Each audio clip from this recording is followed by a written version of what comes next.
Assalamu alaikum. Welcome at my channel English Mentor Saqib, and here you are a new structure. In this video we are going to learn at the behest of but before going ahead, if you haven't subscribed this channel, so please subscribe it, because whenever I will upload any video, as you know that I have started new series about one paper MCQs. जो one paper MCQs होते हैं उसकी मैंने new series भी start की है, तो जब भी मैं उसकी अकॉर्डिंग टू दैट सीरीज, अगर मैं उसकी सीरीज के मुताबिक कोई वीडियो अपलोड करता हूँ तो उसका नोटिफिकेशन भी आपको मिल जाएगा।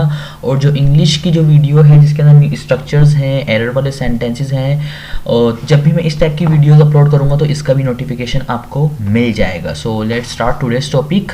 तो आज का जो टॉपिक है वो है eight the behest of. Eight the behest of का मतलब होता है कि कहने पर, ठीक है। ये आप यूज़ करते हैं सेंटेंस के एंड के अंदर, और इसका मतलब होता है कि कहने पर, जैसे कोई काम किया जाता है कहने पर, जैसे कि मैं व्यूवर्स के कहने पर ये वीडियो बना रहा हूँ, तो जब इस टाइप के हम सेंटेंसेस कहते हैं then we use this structure. तो जब हम ये स्ट्रक्चर यूज़ करते हैं, एग्जांपल्स देखें, हर सेंटेंस के अंदर ये यूज़ किया जा सकता है, क्योंकि जहाँ पर आपकी ये उर्दू बन रही है कि कहने पर, आप वहाँ पर ये स्ट्रक्चर यूज़ कर सकते हैं। फर्स्ट एग्जांपल देखें, she comes at the behest. यहाँ पर मैं एक वर्ड और भी एड, चलिए ठीक है, शी कम्स हेयर,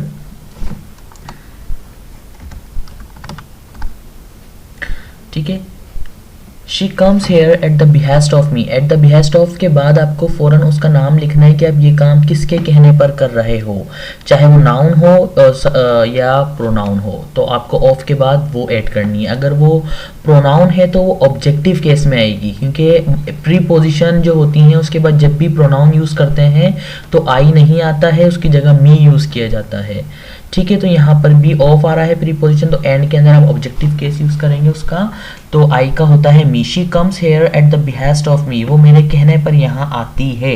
अगर आप इसका नेगेटिव करेंगे कि वो मेरे कहने पर यहाँ नहीं आती है, तो जिस तरह से आप सेंटेंस का नेगेटिव करते हैं आपको वही करना है। शी के साथ डज नॉट यूज़ करना है, she does not come here at the behest of me, वो मेरे कहने पर यहाँ नहीं आती है।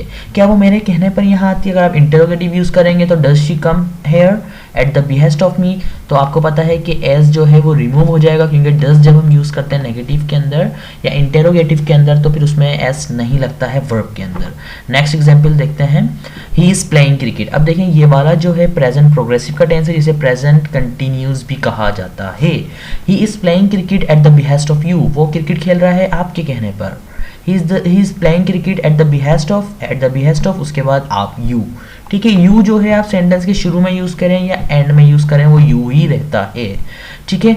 ही इज प्लेइंग क्रिकेट, वो क्रिकेट खेल रहा है eight the behest of you, आपके कहने पर। नेक्स्ट देखें, दे विल बी कॉल्ड, ये है फ्यूचर इंडेफिनेट पैसिव वॉइस, ठीक है। एक्टिव पैसिव जो होते हैं तो ये पैसिव वॉइस है।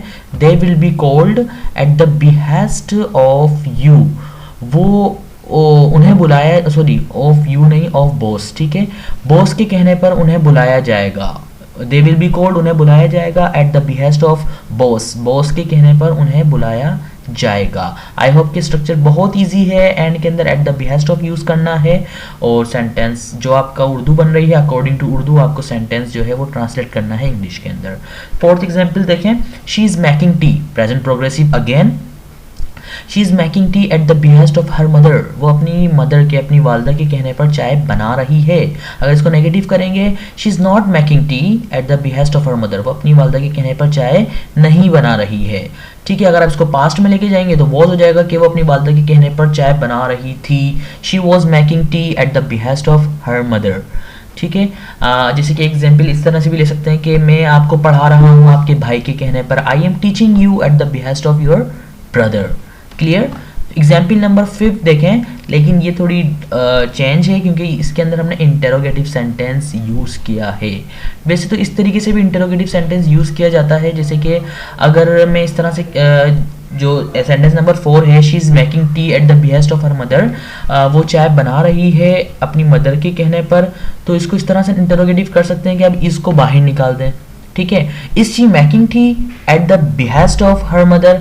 लेकिन एक होता है कि हम इस तरह से क्वेश्चंस करते हैं कि किसके कहने पर आप ये काम कर रहे हो, ठीक है, तो फिर आ जाएगा वो एट द बिहेस्ट ऑफ नहीं होगा, फिर जो दा की जगह जो है वो आ जाएगा whose, at whose behest did you kill that man, did you kill that man, past indefinite का टेंस है। आपने उस आदमी को मारा, एट हुज बिहेस्ट, किसके कहने पर आपने उस आदमी को मारा। तो दो तरीके के इंटरोगेटिव होते हैं, ठीक है। जब हम ये पूछते हैं कि किसके कहने पर, तो फिर सेंटेंस के स्टार्टिंग में आपको यूज़ करना है एट हुज बिहेस्ट। ये सेंटेंस के एंड में भी यूज़ किया जा सकता है, बट स्टार्टिंग में करें it is better. Done, clear, at whose behest. अगर आप इस तरह से कहते हैं कि जैसे कि एग्जाम्पल नंबर 4 है, शी इज़ मेकिंग टी। अब आप इस eight the behest of her mother, वो अपनी मदर के कहने पर चाय बना रही है। अगर आप उसे सवाल करते हैं कि वो किसके कहने पर चाय बना रही है, at whose behest is she making tea, और एंड में फिर आपका क्वेश्चन मार्क आ जाता, ठीक है। अब देखें एग्जाम्पल नंबर 6, आई गैव हिम मनी, मैंने उसे पैसे दिए थे eight the behest of you, ठीक है। मैंने उसे पैसे दिए थे आपके कहने पर, मैंने उसे पैसे नहीं दिए थे, I did not give him money at the behest of you. अगर आपके टेंसेस क्लियर हैं तो ये स्ट्रक्चर बहुत ही ईजी है, कोई इतना डिफिकल्ट नहीं है। नेक्स्ट देखते हैं, you should keep fast. Keep fast का मतलब होता है रोज़ा रखना। You should keep fast at the behest of your mother, आपको अपनी वालदा के कहने पर, अपनी मदर के कहने पर रोज़ा रखना चाहिए, ठीक है।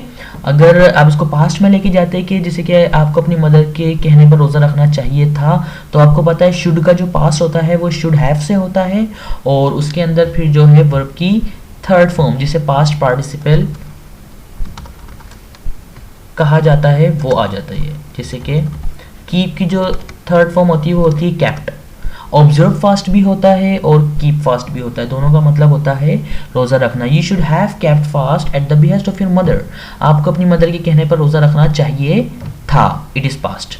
नेक्स्ट देखते हैं जो कि लास्ट एग्जाम्पल है इस स्ट्रक्चर की, थीव्स हैव बीन, थीव्स मतलब चोर, thieves have been killed at the behest of police commissioner, police commissioner के कहने पर चोरों को मारा जा चुका है। पैसिव वॉइस है प्रेजेंट परफेक्ट का, ठीक है। थीव्स हैव बीन किल्ड, चोरों को मारा जा चुका है eight the behest of police commissioner. I hope कि ये स्ट्रक्चर क्लियर हो गया होगा, और एज यूजुअल जो कि मैंने आपको कहा है कि हर वीडियो के एंड में जो है हम एक जो ईडीएम डिस्कस करेंगे जो कि सीएसएस, पीएमएस और पीसीएस के एग्जाम्स में आता है, तो उस ईडीएम की तरफ चलते हैं। तो ये ईडीएम है हैव और हैव आर्न्स इन वंस पैंट, ठीक है। अब मैंने यहाँ हैज़ हैव लिखा हुआ है, देखिए आपको पता है हैज़ हैव, तो मैंने इस वजह से लिखा है कि अकॉर्डिंग टू सब्जेक्ट। अगर आपका सब्जेक्ट ही, शी या एनी नेम है तो हैज़ आएगा, और अगर आई, यू, वी, दे है या प्लूरल जो नेम है तो वहाँ हैव आएगा। तो हैव आर्न्स, आर्न्स मतलब जो आर्न जो चूटियाँ होती हैं और उसमें एज ज़्यादा जो प्लूरल हो जाती हैं, और इन वंस पैंट, वंस का यहाँ पर हम प्रोनाउन यूज़ करेंगे पजेसिव प्रोनाउन, ठीक है। इसकी उर्दू होती है बेचैन या पुरजोश, ठीक है। एग्जाम्पल्स देखते हैं ताकि और क्लियर हो जाए आपका। फर्स्ट एग्जाम्पल है, थोड़ा मैं इसको जूम कर लेता हूँ, she has आर्न्स in, she has आर्न्स in her pants, ठीक है। अब वो पुरजोश है।